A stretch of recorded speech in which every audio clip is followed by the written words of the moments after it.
করছে, মারামারি করছে, এটা তো পুরো বাংলাদেশে এমন কোনো জায়গায় নাই, এমন কোনো ডিস্ট্রিক্ট টাউন নাই, এমন কোনো কলেজ টাউন নাই, এমন কোনো শহর নাই, বড় শহর যেখানে আপনি এই ছবি পাবেন না। হাজার হাজার ছবি, এটা নিয়ে কোনো ধরনের কোনো আর্গুমেন্টই নেই।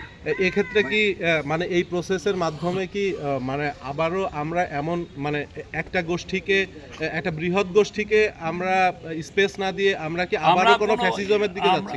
কোনো ফ্যাসিজমের কিছু নাই, বরঞ্চ আওয়ামী লীগ বাংলাদেশে ফ্যাসিজম কায়েম করেছিল। তারা এই যে স্বাধীনতার চেতনা এগুলো বলে বলে আপনার অধিকার হরণ করেছে। আপনি আওয়ামী লীগের আমলে যুবলীগ ছাত্রলীগ করা ছাড়া কে পুলিশে চাকরি পেয়েছে, কে এনএসআই চাকরি পেয়েছে, যে খোঁজ নিয়ে দেখেন। আপনাকে আপনার অধিকার হরণ করা হয়েছে, আপনি নিজেও এটা বুঝেনও নাই, এবং আপনি এসে এখন তাদের অনেক ক্ষেত্রে তাদের হয়ে কথা বলছেন।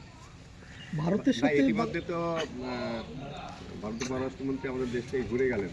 হ্যাঁ, তো আমাদের যারা ইতিমধ্যে ইন্টারন্যাশনাল ট্রাইব্যুনালে যে রায় হয়েছে সেই রায় অনুযায়ী কিছু আসামি ইন্ডিয়াতে চলে আছে, কিন্তু সেই তাদেরকে ফেরত নেওয়ার ব্যাপারে কোনো আলোচনা হয়েছে কিনা সরকারের সঙ্গে, ভারতের পররাষ্ট্রমন্ত্রীর সঙ্গে এই বিষয়ে তাদেরকে ফেরতের বিষয়ে কোনো? না, উনি আসছিলেন পিওরলি, এটা আপনি জানেন যে বিএনপি চেয়ারপারসন এবং 3 বারের সাবেক প্রাইম মিনিস্টার,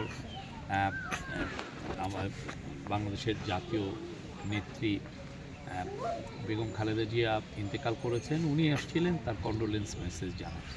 ভারতের সাথে বাংলাদেশের সম্পর্কটা কেমন? এই জন্যই এসেছিলেন জয়শঙ্কর, এই কারণে এসেছিলেন, এসে বাংলাদেশ ছিলেন। কিন্তু উনি যখন সংসদ ভবনে আসেন তখন তার সাথে আমাদের ল অ্যাডভাইজার এবং আমাদের ন্যাশনাল সিকিউরিটি অ্যাডভাইজার জাস্ট একটু ওনার সাথে এক্সচেঞ্জ মিটিং করেছেন। তারপরে উনি মূলত কথা বলেছেন বিএনপির অ্যাক্টিং চেয়ারপারসন তারেক জিয়ার সাথে। যারা রায়ের যে আসামিগুলো ভারতে রয়েছে তাদের ফেরত আনার ব্যাপারে আপনারা কতদূর আগাতে পারবেন? এটা একটা প্রক্রিয়া। ইন্টারন্যাশনাল ডিপ্লোমেসি তো একটা রুলসের উপরে চলে।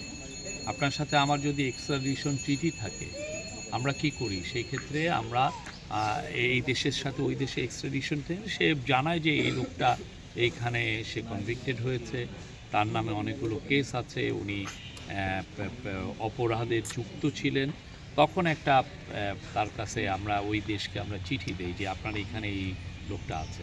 তো আমরা এই কাজগুলো তো করেছি।